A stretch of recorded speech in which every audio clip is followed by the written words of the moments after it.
Hello, my name is Ashley Weist, and I am doing a Teach One on likelihood ratios for HAP 725 statistical process improvement. The objectives for this question, which is question 4 of module 3, includes calculating the likelihood ratio associated with each diagnosis using SQL, which can analyze the entire data in one run, downloading age by diagnosis datasets, which is a massive database of 17 million records, and then submitting the SQL code and the 10 diagnoses with the highest and lowest likelihood ratios. Step 1 is to connect to your SQL database. And step 2 is to upload the 4 age by diagnosis files. So you're going to select your preferred database, go into tasks, and import file or import data. Step 3 includes cleaning the data. So we're going to start with using and designating our specified database where your imported files have gone into.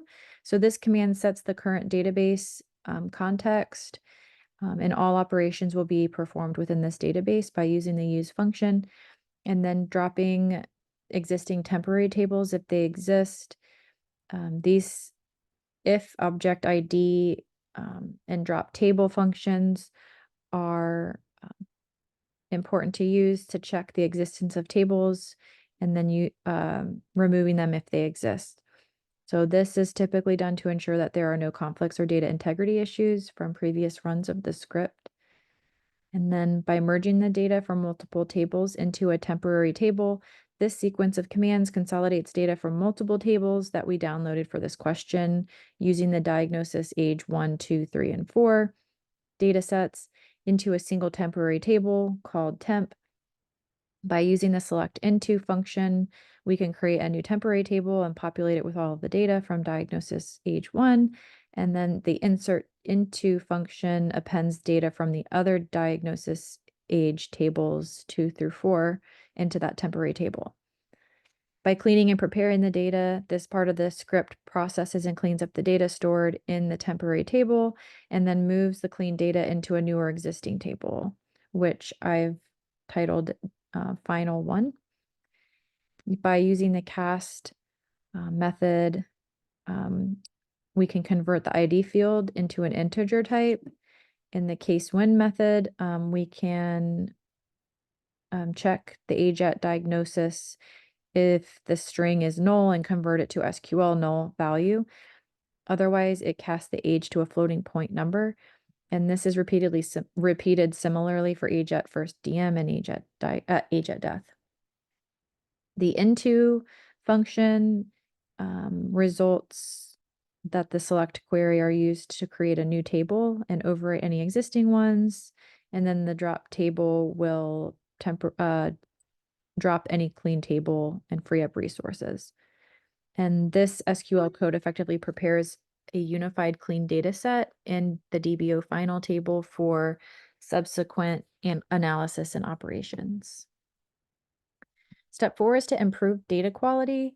So removing cases where a patient has had more than 365 diagnoses in a year might not always be necessary, but it can be helpful in certain situations to improve data quality and reduce potential errors. So here are some reasons why this step might be included. The first one is data quality.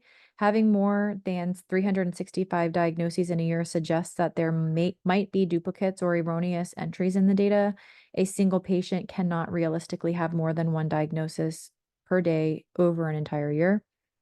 Any outliers, such cases are extreme outliers and could disproportionately affect statistical analyses, including the calculation of likelihood ratios.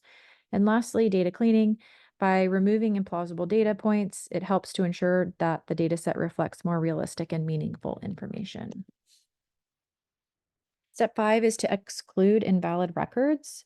So this involves more cleaning to exclude those invalid records, and that will help refine and store the data in a structured manner to support further analysis. So we're going to start by dropping the table and then select distinct to ensure that only unique records are selected. The TriCast function will safely attempt to convert data types So float in this case, returning null in the conversion if it fails. Various case statements handle potential null string values by converting them to actual SQL nulls. The complex where clause applies multiple filters, such as excluding records with IDs present in another temporary table, ensuring that age at diagnosis is logically consistent with age at death, and applying specific conditions on ID and age at diagnosis, such as age bounds or the format of ID, and excluding ICD-9 codes containing spaces. This final storage moves the cleaned data from the temporary table into the final table, which is DBO final for persistent storage. Step 6 includes creating my ratio table. So this code will create a set of tables that calculates the likelihood ratios for mortality based on diagnosis codes. This involves several key steps, including setup data aggregation and computation of ratios. So first I'm going to clear my previous tables to ensure that any previous existing tables that would interfere with the current operations are removed. Then I'm going to calculate the total counts of dead and alive patients within the age at death field by using the if function to check if age at death is null. If age at death is null, it counts as dead as diagnosis. If null, it counts as alive with diagnosis. If temporary tables are created, then it will store these totals. By calculating the counts of dead and alive patients per diagnosis to aggregate the count of deceased and alive patients, it's grouped together by their ICD-9 code. And similar to the previous step, it uses IF to determine counts, but it groups these counts by the diagnosis code, and the results are then stored into another temporary table. Calculating the likelihood ratios to compute the likelihood ratio for each diagnosis based on the counts of dead and alive patients. This ratio is calculated by dividing the proportion of dead patients with the specific diagnosis of the proportion of alive patients with the same diagnosis. This handles cases where there are no dead or no alive diagnosis using smoothing, which is adding 1 to the counts. And then the final likelihood ratios are then stored into the ratio table final. Then I'm going to select the top 10 diagnoses with highest and lowest likelihood ratios. So I'm going to use these queries to extract information from my ratio table final temp table, focusing on the top 10 diagnoses based on their likelihood ratios, both highest and lowest. So using the ratio table final table with the highest likelihood ratios, these diagnoses are considered the most strongly associated with mortality given the data, as a higher ratio suggests a higher probability of death when this diagnosis is present. So the select top 10 retrieves all columns for the top 10 rows, and the order by likelihood ratio descending orders the rows by likelihood ratio in descending order, meaning that the highest values come first. And then same thing for the lowest likelihood ratios by ascending order. It will put them in ascending order for the lowest values at the top of the list. These queries are useful when identifying which medical conditions are most and least predictive of mortality within the dataset, providing valuable insights for medical research or resource allocation, and further statistical analysis. And these are my final results. The highest likelihood ratios are on the left and the lowest likelihood ratios are on the right.